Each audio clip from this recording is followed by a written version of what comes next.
Israel. A meeting with top congressional leaders at the White House last night failed to make any progress.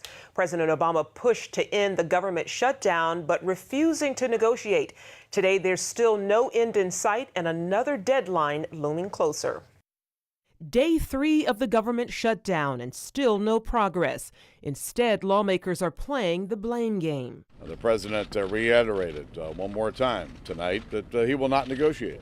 All we're asking for here is a discussion and fairness for the American people under Obamacare. The only thing that's stopping it is that John Boehner right now has not been willing to say no to a faction of the Republican Party that are willing to burn the House down because of an obsession over my health care initiative. The media appears to be siding with the president. A recent Media Research Center poll reported that the nation's big 3 news networks have blamed the Republican Party for the government shutdown 21 times, both parties 4 times, and Democrats 0 times. But Republicans insist they're the ones trying to end the shutdown. The House passed measures that would fund national parks, National Institutes of Health, and the National Guard. But the White House and Senate Democrats say it's all or nothing. Meanwhile, nearly 800,000 federal workers across the country are furloughed.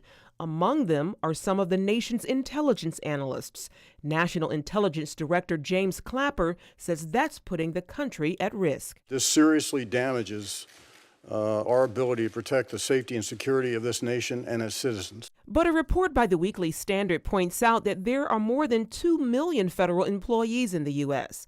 That means more than 60% are deemed essential and still working, including 86% of Homeland Security. For most people that are not in direct proximity with the federal government and aren't planning to interact with a federal facility that shut down, it's mostly business as usual. About 2/3 of the federal workforce, more than 2/3 of the federal workforce is still at business as usual, classified as essential services.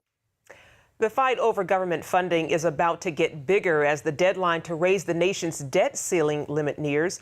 Republicans are seeking to craft a so-called grand bargain that would include spending cuts and restructuring the tax code. Democrats say no new negotiations until the shutdown ends.